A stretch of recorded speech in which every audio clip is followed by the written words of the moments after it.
asalaamaaleykum mbokk yi déglu dal leen nag jàmm ci samedi ji fa li nga xam ne moom mooy ci assemblée nationale daal dina ñuy taxawal kuréel gi di haute cour de justice autolikaay bii di si quotidien moo ñuy xamal ne kuréel googu nag li ko tax a jóg du leneen lu dul toppee ñi nga xam ne ñoom ñoo bokkoon ci biir régime u Macky Sall ci bépp mbuxum boo xam ne nag dañu koy jot a def autolikaay bii di si quotidien sax mi ngi ñi gën a xamal ne kuréel googu dina indi ay leeral jëmale ko nag ci juróom-ñett fukki nit yi nga xam ne dañoo ñàkk seen bakken ginnaaw xew-xew yi fi amoon li ko dalee mars 2021 jàpp juin 2023 wante it bépp mbuxum ak luubal goo xam ne def nañu ko jëmale ko ci wàllu Covid 19 ak tamit yenn ci ay moomeelu nguur gi nga xam ne daal dañu ko caxatee ñooñu ñëpp kon haute cour de justice dina leen topp wante culikaay bii di ci quotidien mi ngi ci yokk duñu xamal ne suñu moytuwulee haute cour de justice boobu de guléet nag muy daal di topp ab njiitu réew te suñu moytuwulee kii nga xam ne moom mooy Macky Sall nara doon ndaxte ñi nga xam ne ñoom ñoo ñu jiite ñoom ba ñu leen tegee ca bopp réew mi la ñu njëkk xamle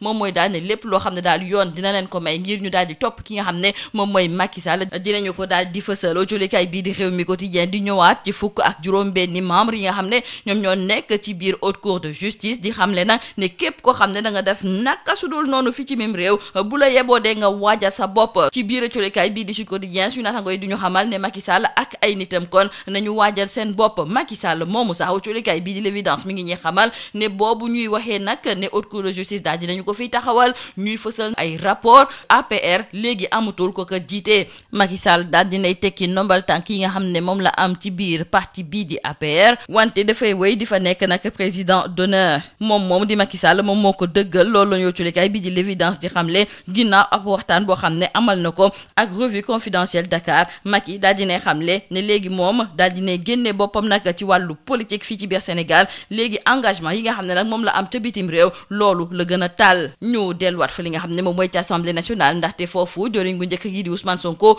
mi ngi fa doon amal déclaration de politique générale ci àjjuma ji ñu génn foofu nag ñëwaat na ci ab pàcc bu yaatu ci li nga xam ne moom mooy ci wàllu mbay mi ak lépp loo xam ne dafa nekk ci biir suñu naataango yu culikaay bii di Sud Quotidien ñu ngi ñëwaat ci kàddu yi nga xam ne Nadjirou Sall nekk ki jiite CNCR conseil national de concertation et de coopération des ruraux moom la daal di fësal keroog ba mu nekkee ganub émission bii di objection fii ci biir rajo Sud FM moom daal dinay rafetlu kàddu yi nga xam ne moom la joriñ gu njëkk gi fësal jëmale ko nag ci wàllu mbay mi sàmm gi ak lépp loo xam ne daf koo dëxëñ wante moom la mu gis moom mooy ne lenn rek moom moo nekk seen attente maanaam daal loi agro sylvo-pastorale ñu daal di koy dëggal loi boobu voté nañ ko ba pare wante ngir ñu daal di koy dëggal nag loolu de moom moo des moom muy gis ne faw ñu daal di indi ay leeral ci li nga xam ne moom moo jublu ci wàllu texte yi ndaxte day tax rek ba liggéey bi gën a ñoŋ Nadjirou Sall yemul foofu ndaxte culikaay bii di Sud Quotidien mi ngi ñuy xamal ne bëgg na tamit kuréel bii mu jiite di CNCR ñu daal di koy dugal bu baax a baax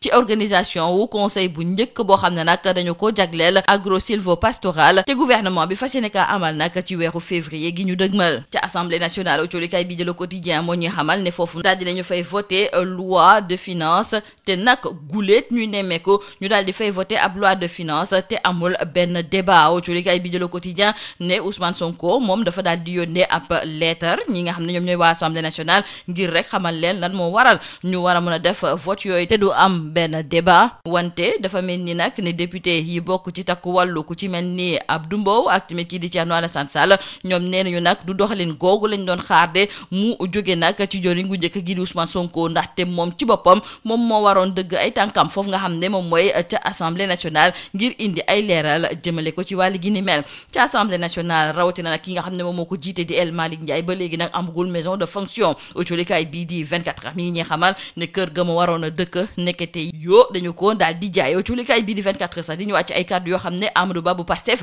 moom moo ko fësal jëmale ko nag ci wàllu kër googu nga xam ne mi ngi nekk ci corniche bi kër googu sax bi ñu ko doon jaay mënoon nañ ko jaayee ci lu tolloog juróom-benn jàpp juróom-ñetti milliards ci suñu koppar wante déedéet de dañu ko jox ab homme d'affaires moom mu daal di leen koy weccee ak benn terrain goo xam ne fa la ñu tabax lycée bu Yoff te terrain boobu sax boo ko daal di xayma weesuwul nag ñetti téeméeri million autolikaay bi di yor bi sax mi ngi ñi xamal ne mbuxum boobu de kii di Tahirou Sarr dugal na ci loxoom ndaxte moom la ñu daal di jox villa de fonction bu président wu assemblée nationale te valeur bi weesu ñetti milliards moom mu daal di leen jox benn terrain nu boo xam ne daal bu ñu ko jaayee mënuñu ci am lu weesu ñetti téeméeri million autolikaay bi di Les Échos moom it di ñëwaat ci li nga xam ne kon moom mooy mbuxum nga ñu nemmeeku ci villa de fonction bu président président bu assemblée nationale suñu naataango yi sax duñu xamal ne El Malick Ndiaye àndoon na ak ay gendarme dem sax daal di liññartu li nga xam ne kon moom mooy villa boobu keroog ba ñu ko tabbee mu jiite assemblée nationale. Keroog ci déclaration de politique générale bi nga xam ne nag moom la joriñ gu njëkk gi di Ousmane Sonko doon amal ci assemblée nationale foofu la daal di xamle ne léegi dinañu dekkaliwaat taxation bi nga xam ne dañu ko doon dugal ci appel entrant. Autolikaay bi Le Soleil mi ngi ñuy xamal ne koppar yi ñu ci bëgg a jëlee nag war naa toll ci juróom fukki milliards wante ndax taxation boobu nga xam ne dañu ko bëgg a indiwaat ci wàllu appel entrant ndax ci waxtu bii lañu ko doon séentu ak tamit ban njëriñ sax lay amal askanu réewum Sénégal ndax tamit du indi ay gàllankoor ngir indi ay tontu ci laajte yooyu yëpp suñu naataango yi daal dina ñuy seq waxtaan ak ay experts ñu ràññee ci sax kii di docteur Amsatou Meng nekk ingénieur en télécommunication moom nag muy gis ne laata ñu fiy taxawal nag taxation gu bees googu faw ñu daal di koy liññatu bu baax a baax jeexalee ko julikaay bii di la sama ngay ñëwaat ci kàddu yi nga xam ne Diania Ndiaye te mu daal di jiite comité d'organisation bu JOJ bu atum 2026 fii ci biir Dakar daal dina koy fësal ginnaaw tuuma yi nga xam ne nag ki fi nekkoon maire bu Dakar di Barthélémy Dias teg na ko ci seen ndodd moomu sax di Barthélémy Dias daf leen doon joxoñ baaraamu tuuma di xamle ne 80 milliards yi nga xam ne moom la ñu daal di jagleel wattaayu li nga xam ne de moom mooy Jeux olympiques yooyu dafa mel ni ne ñooñu nañ cay doxalee daal jaarul yoon rax ci dolli sax ñoom mënuñu ci am benn leeral te it bëri na ay fédération sportive yoo xam ne sax kenn dugalu leen nag ci biir préparatif yooyu autolikaay bii di L'As mi ngi ñuy xamal ne Diania Ndiaye bëggul nag di werante ak ki nga xam ne de moom mooy Barthélémy Dias moom kay la ko gën a yitteel moom mooy li nga xam ne moom mooy JOJ yi ñu fi fas yéene amal ci naka lañ koy amalee yorin bi ak tamit tànku jéego yu rëy yi nga xam ne ma ngi ko ciy def daal ngir fexe rek ba événement boobu nekk lu mucc ayib fii ci même réew lii moo nekkoon bortulikat yi li gën a fës ci biir autolikaay yi ñu leen di ñaanal njeexte lu bës ak jàmm. Mesdames et messieurs, bonjour. L'Assemblée nationale a procédé ce samedi à l'élection et à l'installation des 16 membres titulaires et suppléants de la Haute Cour de justice. Nos confrères du journal Le Sud Quotidien nous font savoir que c'est donc une traque qui démarre contre les tenants du régime de Macky Sall avec l'installation de cette Haute Cour de justice adoptée par 140 députés. Cette juridiction, rarement sollicitée depuis l'indépendance, a été officiellement installée pour mettre en lumière les 80 morts identifiés lors des événements de mars 2021 et de juin 2023, les présumés détournements de fonds liés à la gestion de la Covid-19 et d'autres irrégularités, ainsi que le bradage supposé du patrimoine bâti et du foncier, la dilapidation supposée des ressources naturelles. Après l'installation des membres de la Haute Cour de justice, nos confrères du journal Rewmi Quotidien trouvent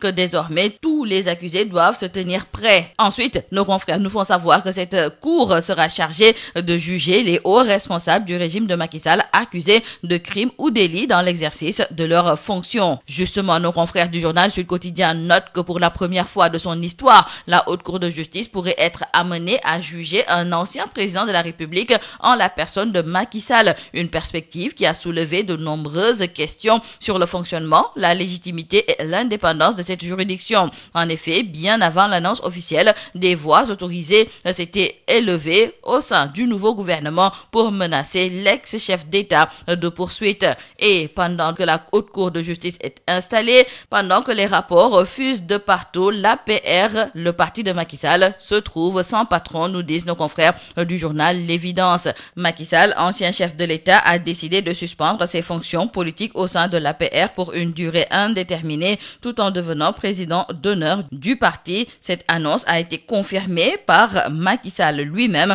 lors d'une interview avec la revue confidentielle Dakar. Et bien qu'il ne se retire pas complètement de la scène politique, il a choisi de se concentrer sur ses engagements internationaux. Le projet de loi de finances initiale 2025 a été voté à l'Assemblée nationale sans débat. Pour nos confrères du journal Le Quotidien, c'est la première fois qu'on assiste à l'adoption sans débat de la loi des finances. Cela a été possible suite à la lettre envoyée par Ousmane Sonko à l'Assemblée nationale pour engager la responsabilité du gouvernement. Cependant, du côté de l'opposition, nous disent toujours nos confrères du journal Le Quotidien, des parlementaires dont Abdou Mbow, membre du groupe parlementaire Takku Wallu, et Thierno Alassane Sall ont dénoncé une violation grave de notre constitution et un dilatoire qui a abouti à cette situation. En plus, ils trouvent prouve qu'il appartenait au Premier ministre Ousmane Sonko de venir se présenter devant les députés. Restons à l'Assemblée nationale où le Premier ministre Ousmane Sonko y a tenu sa déclaration de politique générale ce vendredi. Notons avec nos confrères du journal Sud Quotidien que lors de sa DPG, le Premier ministre a pris des engagements concernant le secteur agricole. Cependant, le président du CNCR, le Conseil national de concertation et de coopération des ruraux, a indiqué que la plus grande attente des acteurs du secteur agricole, c'est l'application de la loi sylvo-pastorale.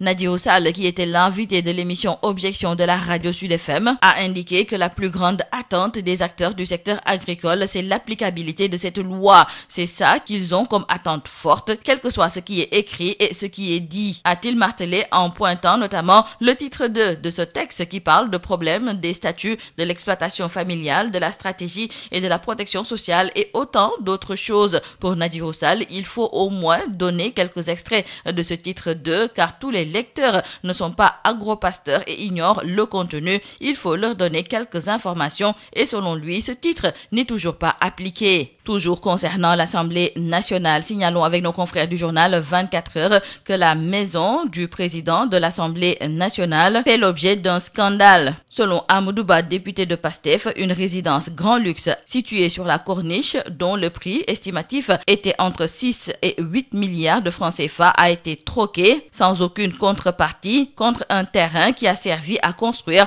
le lycée de Yoff et qui ne dépassait pas 300 millions de francs CFA à l'époque. Toujours concernant ce scandale, dans le journal Les Échos, nos confrères nous apportent des éclairages sur cette maison, objet de tous les fantasmes. Dans le journal Yor Yorbi, nos confrères nous révèlent également toute la vérité sur la villa de fonction du président de l'Assemblée nationale. Nos confrères parlent d'ores et déjà de transactions frauduleuses, car la villa de fonction du président de l'Assemblée nationale d'une valeur de 3 milliards de francs CFA a été cédée à Tahirou Sarr en contrepartie d'un terrain nu de 383 millions de francs CFA. Dans le quotidien Le Soleil, nos confrères nous parlent de la réinstauration de la taxation sur les appels entrants. Lors de la déclaration de politique générale du Premier ministre Ousmane Sonko, ce dernier a affirmé la volonté de l'État de réinstaurer la taxation sur les appels téléphoniques entrants. Pour nos confrères, cela fait partie du plan concocté pour augmenter significativement les recettes fiscales. Il est attendu, selon le Premier ministre, un gain de 50 milliards de francs CFA par an. Cependant, nos confrères reviennent sur les enjeux et la faisabilité